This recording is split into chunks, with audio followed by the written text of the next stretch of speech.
Ibu mau minum? Silahkan. Iya, makasih. Ya aja. Minta itu ya, air minumnya. Oh iya, mangga. Ya. Aku ini. Biar suaranya jernih. Bisa aja loh. Udah jernih kok Pak. Padahal kemarin saya baru main ke itu loh, Kemana? ke Riam Kanan. Hari Jadi ini juga. sore saya mau ke Loksado hari ini. Jadi juga karya Jalan. kanan. Ampun deh Bapak, beneran senang banget traveling.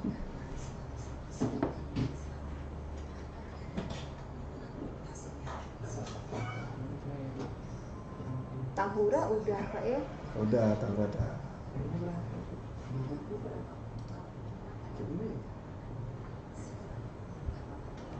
Oh keren ya, endemik ya, Parimata ya. Dari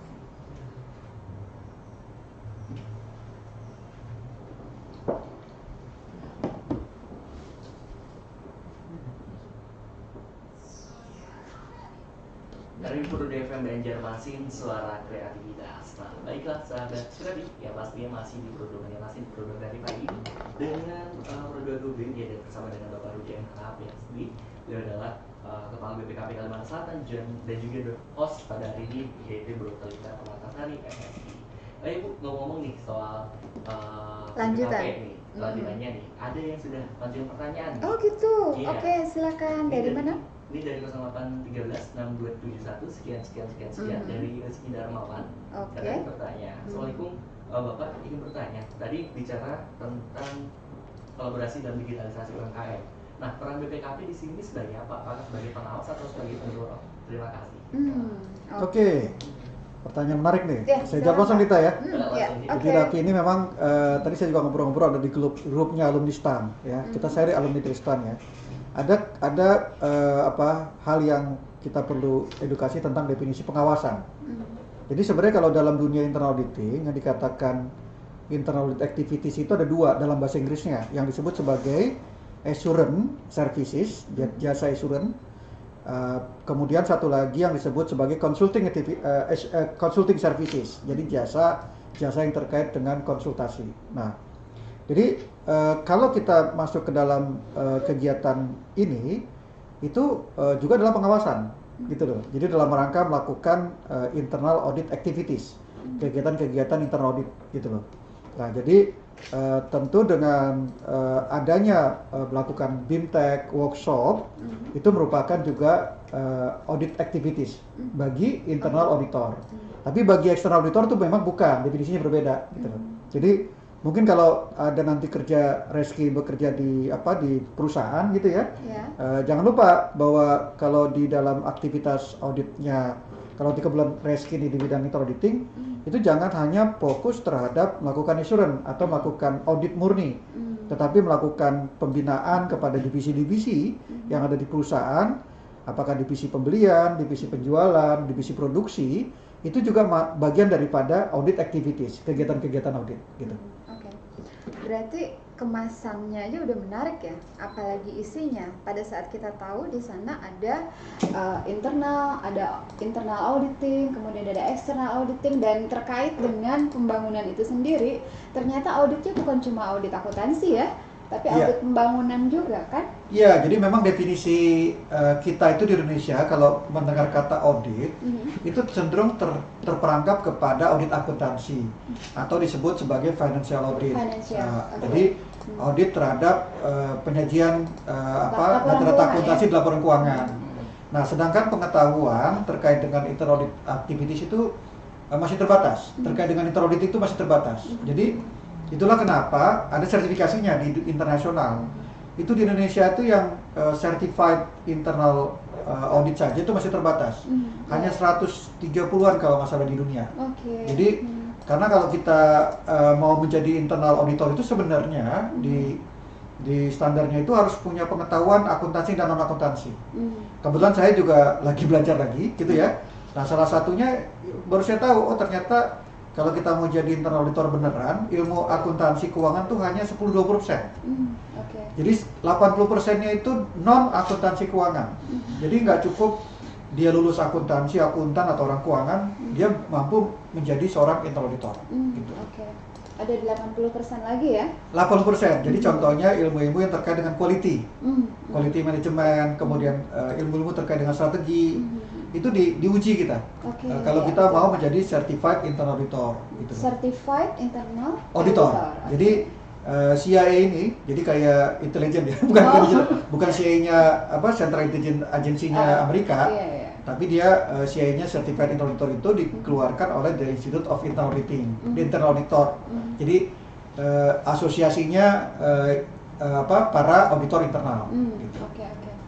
Berarti dari fungsi itulah maka BPKP melihat sektor yang paling penting untuk bisa dibilang ditata kelola baik dengan suasana pandemik ini adalah UMKM terdigitalisasi ya Pak? Iya. UMKM dulu, kenapa UMKM? Kenapa UMKM? Ya tadi awalnya kan karena saya belanja gitu ya, kemudian begitu belanja kenapa susah sekali? Kenapa uang saya cepat habis cash-nya gitu ya? Cash flow-nya ya. Jadi kan saya harus ngambil ATM lagi kan. Kalau ATM lagi ada risiko saya kena COVID. Gitu kan, sidik jarinya kan. Nah, terus saya pikir saya harus memberikan perubahan gitu karena kita itu kan lain ketiga juga akan mendorong perubahan, baik dia sisi pemerintahnya maupun masyarakatnya.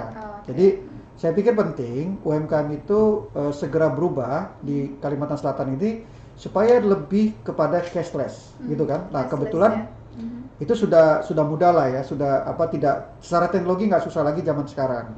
Nah, paling enggak ya debit card. Tapi kalau sekarang kan sudah canggih. Saya pikir mungkin Kalimantan Selatan tidak perlu melalui fase pembayaran lewat kartu dulu. Tapi kan sudah ada kirisnya Bank Indonesia. Juga kita bisa bayar OPPO, bisa pakai Dana, Link aja gitu ya. Dan sebagainya sudah berkembang. Nah, contoh kemarin di tempatnya biji kopi. Gitu saya tanya, bisa nggak bayar pakai kartu? Nggak bisa. Tapi saya loh, Anda punya kiris tuh, saya bilang. Oh iya Pak, kalau kiris kami mampu Pak. Jadi Bapak bisa bayar pakai kiris gitu. Dia kan di kiris itu kan ada kayak QR code. Nanti saya tinggal buka di aplikasi saya, misalnya saya punya BCA. BCA itu sudah ada kirisnya. Jadi saya tinggal tampilkan, terus kemudian kita bisa bayar. Tinggal masukin nanti code kita, PIN kita. Jadi berapa yang kita bayar udah langsung gitu. Berarti kemudahan ya yang ditawarkan. Iya, kemudahan. Dan juga aspek berikutnya kan saya lihat data ya. Saya iseng-iseng lihat loh. Kok ternyata di Kalsel ini datanya baru 8.000-an yang masuk. 8.000-an yang masuk ke platform digital. Daerah lain sudah sampai 300.000, 400.000 seperti di Jawa Barat, DKI Jakarta gitu. Saya contohnya lagi waktu itu cari selimut. Jadi kan saya suka hobi ya, di satu aplikasi saya mau cari selimut. Loh, selimutnya kenapa larinya ke Jawa sedangkan ongkosnya aja kirimnya dari selimut itu kan sekitar 40.000-an kan kalau dari Surabaya gitu ya. Terus saya muter-muter cari di Banjarbaru gitu. Nah, ya supir saya antarin tadinya ke kemana yang kasur. Dia pikir spray jual juga selimut, ternyata nggak jual gitu. Tapi begitu saya lihat lewat itu ada yang jual sajadah. Kemungkinan di situ ada jual juga selimut. Ternyata betul di sana ada. Nah, kenapa nggak? Belum terdigitalisasi. Nah iya, kenapa nggak dia digitalisasi? Berarti kan ada hal di mana kita belum mengedukasi secara cukup ya UMKM ini gitu ya. Jadi betul. Saya pikir saya ajak tim ini gitu ya, tiga orang ini kebetulan ada tim saya ada Satria, ada Adi, kemudian ada Dedi gitu ya, itu para goeser juga mereka. Gitu. Jadi, kemudian saya dorong segera gitu ya, kita bikin program ini dan kebetulan kita lagi HUT. Nah kita kompetisi di sana, nah ternyata udah masuk 5 besar nih inovasi ini gitu. Wow, iya, oke. Jadi namanya berarti memang penting dan memang sangat diperlukan oleh Kalimantan Selatan hal itu. Iya, jadi secara Kalimantan Selatan aja itu penting banget dan secara nasional kan sudah ada dewan juri tuh. Buktinya begitu kita bikin hasil dokumentasi ini, itu kita bilang kolaborasi pengawasan inovasi pengawasan BPKP gitu ya, dengan pendekatan kolaboratif gitu kan. Itu para juri di sana, juri pilihan gitu ya, itu sudah menganggap hal yang bagus inovasinya. Jadi memang penting nanti direplikasi ke daerah-daerah lain gitu, bukan hanya di Kalimantan Selatan. Dan kebetulan saya sudah juga kontak-kontakan dengan Pak Menteri itu ya, Menteri Koperasi dan UMKM. Dia sangat support. Jadi dia mungkin 1/3 bisa aja datang ke Kalimantan Selatan gitu. Ya betul. Berarti kehadiran BPKP di sini tidak saja sebagai badan pengawasan ya, pengawasan pembangunan dalam ruang lingkup yang Keuangan. sangat makro ya. Ya. Keuangan dan pembangunannya sangat makro, tapi juga bisa melihat ada potensi dari UMKM dalam hal ini kan lembaga mikro ya, yang masih bisa dikembangkan dengan cara mendigitalisasi UMKM tersebut. Oh iya, itu Gitu. contoh paling gampang gini kali Lita. Ya. Mungkin kalau lihat negara atau daerah, state ya agak susah ya. State. Jadi kita melihat contohnya saya ngambil korporasi. Jadi kalau seorang internal auditor atau fungsi-fungsi internal audit atau divisinya, ketika di dalam satu organisasi atau korporasi itu ada divisi yang perlu didorong, misalnya divisi pembelian atau divisi penjualan yang dia kurang inovatif. Kalau di korporasinya sendiri divisi penjualan atau fungsi penjualan tadi masih jadul gitu ya, masih old, dia kan bisa dorong dia gimana penjualannya bisa digital. Nah, itu ya, ini zaman now gitu ya. zaman now. Jadi kalau ada nanti sesuatu yang tadi harus diinikan. para permisa itu bekerja atau ternyata internal audit functionnya orang-orang internal auditornya masih old, tidak mendorong mereka gitu ya, terus dikasih tahu bahwa sebenarnya fungsi internal auditing juga harus bisa memberikan dorongan-dorongan inovasi kepada iya. fungsi-fungsi lain atau Betul. divisi-divisi yang ada di perusahaan. Itu karenanya dalam kepemimpinan Bapak saya melihat tidak berjalan secara kaku tapi lentur gitu. Jadi ada ruang-ruang yang diperuntukkan untuk bangkitnya anak-anak muda nih yang ada di sekitar kita untuk melakukan inovasi-inovasi. Iya, iya. Tidak saja dalam ruang kerjanya, Iya. tapi juga di luar ruang kerjanya. Iya. Jadi memang tadi kan kalau kita sudah berpikir secara internal auditor yang benar gitu ya, seperti praktik di dunia ya, itu dia tidak terkungkung gitu loh. Jadi tidak hanya terperangkap sebagai punisher, penghukum. Betul. Gitu kan? Jadi Mas Raffi pertama kali mau ketemu Bapak ya, itu dalam pandanganku tuh udah orang auditor banget gitu, serius ya, kemudian orangnya benar-benar punya ini kan, kalau misalnya auditor itu jeli ya, melihat sesuatu tuh ini udah. Ternyata Bapak punya sisi yang lentur, yang cair gitu ya, yang membuat pada saat orang bertemu dengan beliau, orang memiliki itu tadi saya bilang energi positif. Jadi ternyata auditor itu nggak selalu serius, terlalu ini ya Pak ya. Ada juga sisi ininya ya, sisi yang membuat orang tuh merasa welcome gitu loh Pak. Oh iya, dan saya sebenarnya sih memang itu akademik ya. Secara akademik itu ada salah interpretasi tentang peran daripada internal audit atau auditor pada umumnya. Jadi sebenarnya di dalam literatur itu sudah ditekankan bahwa harusnya internal auditing itu bermain tidak hanya di dalam pengendalian negatif, tapi juga disebut dia harus bermain di pengendalian positif. Dalam bahasa Inggrisnya disebut sebagai negative control sama positive control. Jadi dia harus menjadi energi negatif dan juga energi positif, gitu loh. Yin and yang, gitu loh.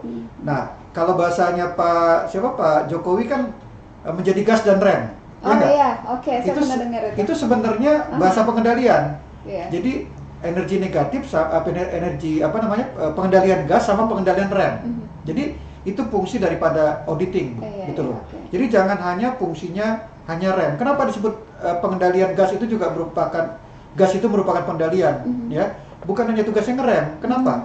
Jadi contohnya kalau kita pengen membuat organisasi naik mobil lah contohnya, bisa nggak kita berhasil naikin gigi mobil tanpa mengerem? Ya kan nggak bisa kan? Nggak bisa. Kita akan naik gigi 2 ke 3, itu ada proses. Kalau manual itu kan kerasa sekali, kopling berhenti dulu gitu ya. Coba naikin langsung 2 ke 3, nggak bisa kan? Itu kan proses pengereman supaya gasnya naik gitu loh. Ya nggak? Supaya giginya naik, accelerated gitu loh. Nah kemudian kalau kita turunan, sama dengan turunan tadi, jangan dikira yang bermain hanya gas. Bisa dibayangin kalau mobil itu turunan, terus dia ngegas terus. Gas rem itu dalam rangka supaya dia terkendali kan, supaya dia tercapai tujuannya gitu loh. Jadi fungsi 2 itu dalam rangka stabil, datar, dalam rangka dia nanjak, dalam rangka dia turun, dua-dua bermain. Nah, Pak Jokowi bilang secara berimbang, ya balance gitu ya. Jadi itu sudah teoritis sebenarnya itu bahasanya Profesor Simon, Rob Simon tahun 95 gitu. Pengendalian gas sama pengendalian rem. Pengendalian gas dan rem. Selain saya ingin sampaikan juga pada sahabat kreatif di sini, ada sisi lain dari Pak Rudi Harahap selain sebagai seorang chief ya, sebagai kepala dari sebuah lembaga yang bernama PPKP. Beliau juga memiliki satu hal yang mungkin bagi sahabat kreatif sangat menarik juga. Beliau ini adalah seorang professional writer dari birokrat menulis ya, gitu ya Pak ya? Iya, iya. Ada ininya nih Pak, mungkin dari yang pendengar sahabat kreatif ini, mereka juga ada keinginan untuk memahami bahwa oh ternyata kalau menjadi seorang ASN gitu ya, kita tidak melulu masuk dalam situasi rutinitas, tapi ada persentase yang bisa kita kita share gitu ya dalam bentuk lain, seperti misalnya kita bisa menulis, kemudian juga kita bisa masuk ke dalam organisasi kemasyarakatan dan lain sebagainya, seperti yang Bapak bilang tadi, Bapak juga ikut goes dan lain sebagainya. Ada ruang-ruang di dalam diri seorang birokrat itu yang tidak melulu untuk rutinitas, tapi juga untuk hal lain. Menarik loh itu Pak. Ya, sebenarnya itu sudah terjadi sebenarnya dari tahun 1908. Ketika Budi Utomo kan, kalau kita ingat ketika Indonesia Flashback, itu ya? akhirnya merdeka, itu kan didorong juga para birokrat dokter, ya kan? Ketika para dokter-dokter ini melihat kita harus memberikan perubahan kepada negara supaya kita mengedukasi rakyatnya gitu ya. Itu mereka menulis dalam majalah-majalah, artikel-artikel gitu kan. Nah, kemudian zaman sekarang tentu tidak dalam bentuk di dalam majalah tadi, kita sudah lebih gampang, sudah pakai punya blog gitu ya. Kemudian kita bisa masuk dalam grupnya birokrat menulis gitu kan. Itu akan memberikan perubahan gitu loh. Jadi bukan sekedar persepsinya selama ini jalan demo gitu ya, di lapangan gitu ya, aksinya menulis itu juga akan mendorong perubahan di negara kita gitu. Oke, iya betul. Berarti inovasi itu bagi seorang Pak Rudi tidak hanya inovasi dalam bentuk pekerjaan saja ya, tapi juga inovasi dalam hal kreativitas nih, membangun membangun tidak hanya membangun sesuatu yang bermanfaat bagi lembaga, tapi juga untuk masyarakat juga. Oh iya, karena saya lihat awalnya ya, kenapa saya mau bergabung ke birokrat menulis ya, karena banyak memang yang birokrat itu cukup frustasi. Gitu. Lita mungkin sebagai birokrat merasakan itu gitu ya. Iya Pak. Jadi kita ajak ada sesuatu yang proses bernegara gitu kan, itu oke lah gitu, kita tapi dengan kita menulis, kita sama belajar, kita bisa menyikapi gitu loh. Karena di dalam, kalau di internasional tuh hal yang biasa, adanya political factor kalau dibilang. Jadi kalau kita pakai namanya contingency theory, ya itu normal aja. Mas Raffi mau menghadirkan dulu? Wah, gitu. Sebentar lagi ya Pak. Iya Pak ya, kita break bentar. Lagi ya. Oke. Yang bertanya sekali lagi buat sahabat kreatif, ingat di WhatsApp kita ada di 0811 5111420. Aku ulangi lagi di 0811 5111420, dan kalian bisa langsung aja tanya, nanti bakal sampaikan kepada Bapak Rudi dan juga Ibu Dr. Lita. Tetap stay tune, masih di Brodo Jelasin Suara Kreativitas. Satu sesi lagi. Panas juga lama-lama di kuping. Iya. Saya adem Pak. Saya adem aja Pak. Itu ngegoes tuh jam 7 gitu apa jam berapa? Kalau kemarin berangkat jam 6. Oh jam 6? Nah, karena mungkin lebih dingin dari sini ya. Oh gitu ya? Kalau dibawa lebih pagi ya. Gitu ya? Ya benar. Kalau saya di kampus dulu di Auckland, udah tiap pagi saya berangkat, itu nanjak pakai sepeda. Sepeda, sehat banget. Iya. Itu gunung-gunung apa gimana? Iya, kalau di Auckland kan nanjak. Oh gitu. Nanjak. Jadi harus manuver kita kan. Manuver. Dulu berat saya itu berangkat itu sekitar 80-90 lah. 88 gitu. Turun itu pas saya kembali 65-68. Sekarang 75 lah, masih 75. Masih ini ya Pak? Masih. Cuman kemarin habis puasa naik 76 gitu kan. Puas lagi. Aduh. Ini ada pengaruhnya nggak kehadiran rekan-rekan muda ini Pak di kantor? Oh, saya mau menghargai mereka. Kalah gue 1-0.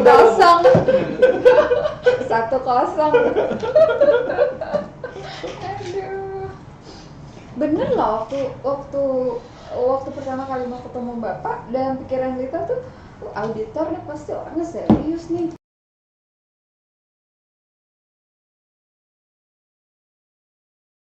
Tapi kalau di luar ada namanya reverse mentoring. Apa itu? Organisasi yang berhasil itu sekarang harus belajar dari yang muda, milenial.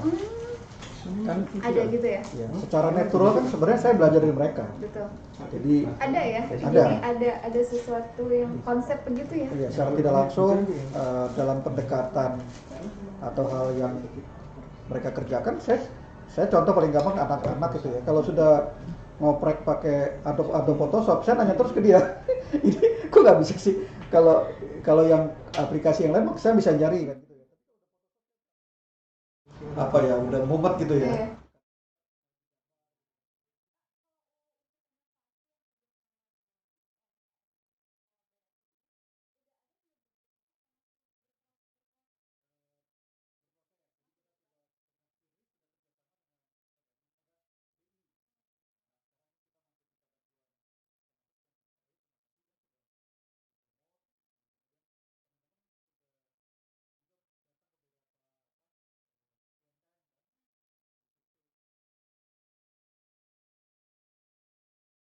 Kan? Oh ini ya? Ya, mereka. Oke.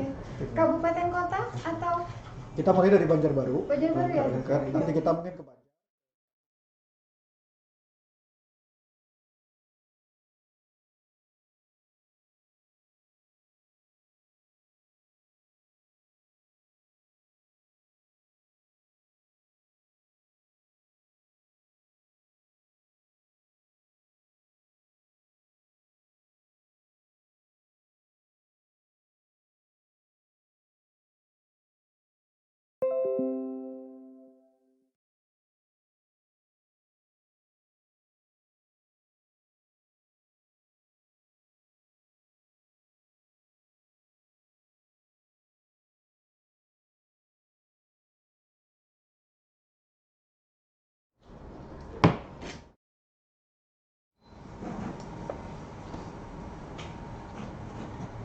Ada yang perlu FM Banjarmasin, suara kreativitas. Nah, baiklah sahabat Keris, sudah kembali lagi dalam program 20 kali pada hari ini. Dan ngomong nih Bu Dorlika, sudah ada yang bertanya lagi. Oh gitu, Iya. ya silakan. Ini ada dari Amanda Siva, katanya ingin bertanya berkaitan Apa? berkaitan dengan digitalisasi UMKM di Kalimantan Selatan sejauh Iya. ini masih hanya berputar dalam pembayaran.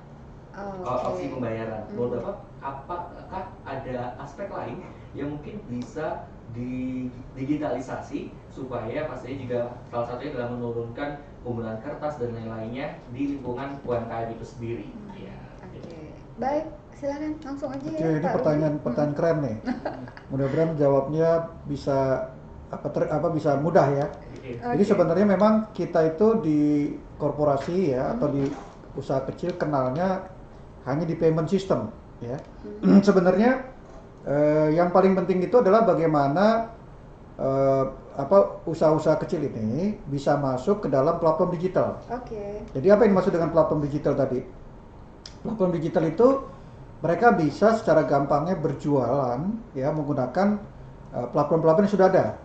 Jadi kan banyak platformnya lah ya. Boleh nyebutin merek boleh kan? Boleh, boleh. Jadi ada Bukalapak, ada Grab gitu kan. Oke. Mungkin siapa tahu juga di Kalimantan Selatan bisa membangun platformnya tersendiri Oke, gitu loh. iya, iya. Contohnya tuh ternyata di pemerintah sendiri saya dapat info dari Pak Lengkong ya. Itu Kanwilnya DJKN. Itu ternyata sudah ada juga platform untuk lelang. Lelangnya UMKM gitu loh. Jadi mungkin Lelang bisa ya? lelang UMKM itu mungkin bisa ditumpangkan sana.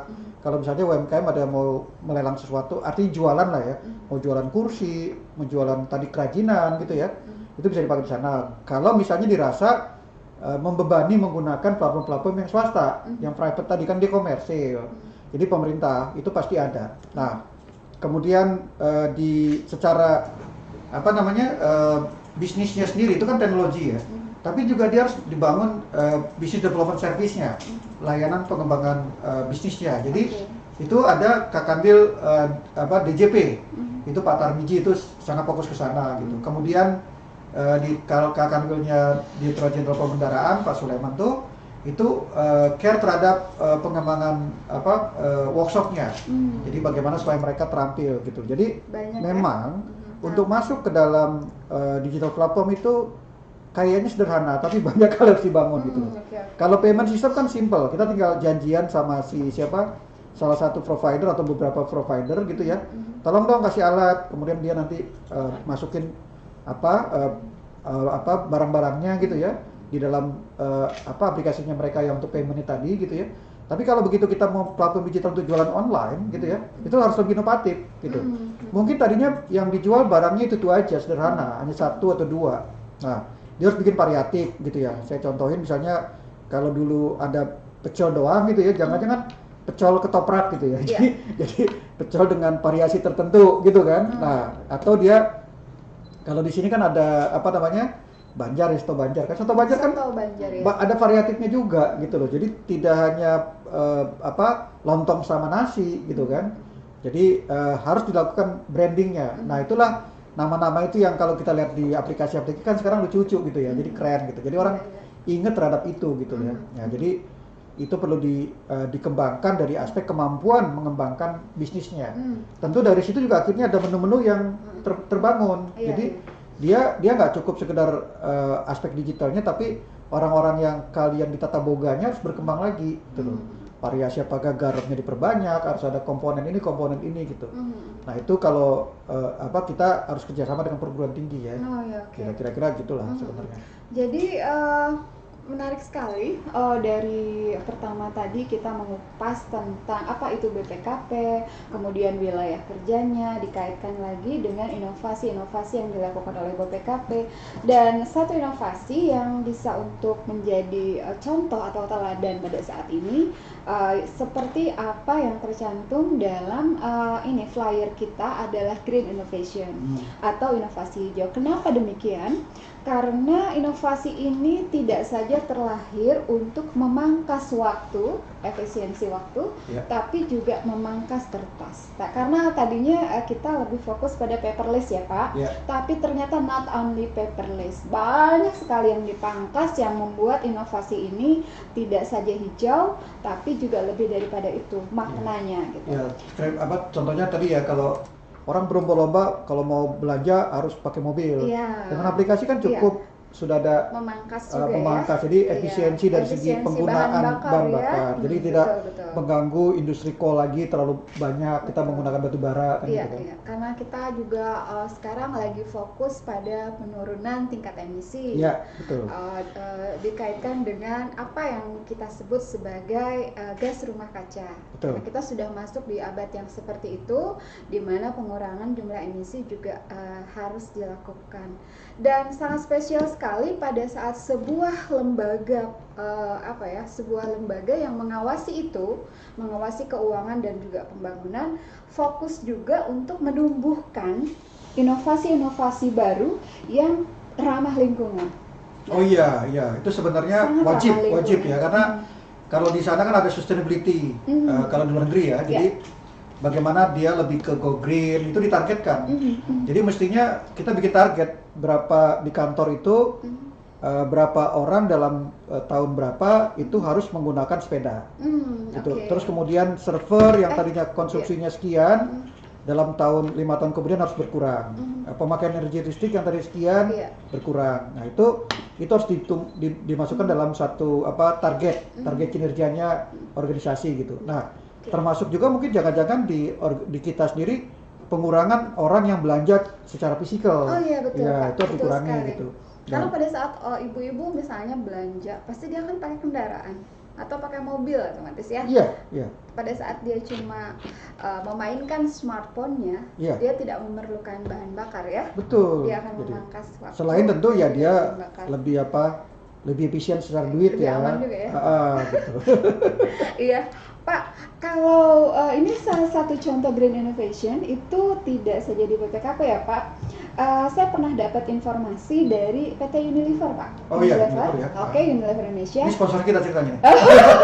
Enggak sharing aja. Nah, jadi salah satu bentuknya itu adalah ini Pak. Dia itu kan di kantornya ada 11 lantai misalnya ya.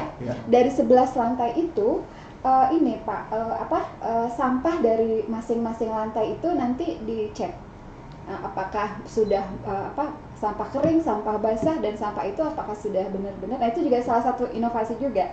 Jadi orang itu termotivasi untuk membuang sampah kertas di misalnya yang hijau, kemudian sampah plastik di yang merah gitu dan lain sebagainya. Kalau itu mungkin dari segi ini ya produk ya. Kalau BPKP kan bukan. BPKP itu adalah sebuah lembaga yang menyajikan ide-ide inovasi ya. Tapi kita mempraktikkan juga. Gitu. Iya, jadi di kantor sudah biasa ada tempat untuk yang sifatnya recycle gitu ya. Ada yang tidak bisa recycle di RT RW saya juga sudah.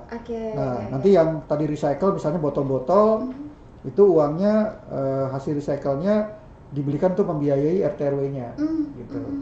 Udah gitu juga. Udah lumayan. Jadi itu konsep bank sampah ya sebenarnya di dalam bahasa Indonesia. Reuse itu kan salah satu program recycle. Nah, di Kalsel perlulah ditumbuhkan gitu. Supaya dia lebih clean ya, lebih clean. Kalau ramah lingkungannya BPKP, kalau yang saya lihat dari kemarin kita datang ke sana ya, itu dari segi ini furniture-nya ya, itu sudah minimalis gitu ya, udah ini. Terus itu sama seperti ini nih, sama seperti RRI, ruang-ruang berkacanya juga banyak agar serapan supaya nggak semua pakai listrik gitu ya, nggak pakai AC gitu ya, itu harus dibangun. Sekarang kita lagi bangun co-working space, jadi lebih efisien lagi nanti gitu, jadi orang tidak perlu satu ruangan hanya dikuasainya berapa orang gitu ya. Dan ternyata 1 jam itu di Go Green Creative sangat cepat sekali waktunya berlalu. Tidak terasa ya. Dan mungkin ada pesan dari Bapak atas pertemuan kita kali ini. Semoga tidak menjadi pertemuan yang terakhir, tapi saya berharap suatu saat akan kita juga himpun semangat dan ide baru dari BPKP untuk disampaikan pada Go Green Creative. Untuk kesempatan kali ini mungkin ada yang ingin Bapak sampaikan? Ya, mestinya kita sama-sama terus ya. Jadi jangan sungkan untuk mampir ke BPKP. Jadi bukan hanya soal melaporkan siapa yang korupsi gitu ya. Tapi juga ide-ide apa yang kita bisa bangun. Nanti mungkin saya sebagai kepala perwakilan BPKP Kalimantan Selatan ini bisa menyampaikan ide-idenya kepada Sekda, kepada Gubernur, ya, Bupati Wali Kota gitu ya. Jadi mereka juga lebih tercerahkan gitu. Kira-kira gitu. Dan satu hal yang menarik dari perbincangan saya bersama Pak Rudi Harahap PhD kali ini adalah bagaimana beliau sangat clean and clear mengatakan bahwa ada filosofi gas dan rem ya Pak ya, dalam pengendalian apapun itu, terutama dalam mengendalikan pembangunan dan keuangan di daerah tentunya dan untuk level nasional juga. Terima kasih sekali atas kehadiran Pak Rudi and all the crew ya, crew di sini semuanya, all crewnya juga para milenial juga nih. Makasih juga nih. Tapi kata Pak Rudi tadi bukannya milenial yang mempengaruhi Bapak ya? Bapak yang mempengaruhi ya? Sama-sama mempengaruhi lah gitu ya. Kita reverse mentoring. Jadi belajar juga dari yang muda-muda. Betul. Jadi ada sesuatu yang di sana kemudian terbangunlah kolaborasi yang sangat positif. Mas Raffi, terima kasih sekali 1 jam yang sangat berkesan bersama Pak Rudi Harahap di Go Green Creative kali ini. Terima kasih listeners, semoga bermanfaat. Semoga kita kedepannya juga melaksanakan prinsip-prinsip kehidupan yang ramah lingkungan selalu dan selalu. Terima kasih. Wassalamualaikum warahmatullahi wabarakatuh. Waalaikumsalam warahmatullahi wabarakatuh. Baiklah, terima kasih kepada Ibu Dr. Lita Permata sebagai host Go Green pada hari ini, dan juga kepada Bapak Rudi M. Harahap PhD yang merupakan Kepala BPKP Kalimantan Selatan yang telah berhadir di ruang Pro2 Banjarmasin berbicara tentang Green Innovation dengan kolaborasi pengawasan BPKP dengan digitalisasi UMKM Kalimantan Selatan dalam rangka percepatan pemulihan ekonomi nasional. Wah, benar banget ya. Zaman sekarang memang semua tuh digitalisasi dan juga pasti ada dampak positif, terutama di nilai dari sisi lingkungannya. Dan sahabat kreatif, setelah tadi 1 jam kita berjumpa dalam Pro2 Go Green Creative, sekarang waktu yang juga untuk pamit undur diri. Karena setelah ini bakal ada teman aku yang menemani kalian di Pro2 Zoo. So jangan kemana-mana teman-teman, tetap stay tune di 95,2 FM Pro2 Banjarmasin. Bye bye.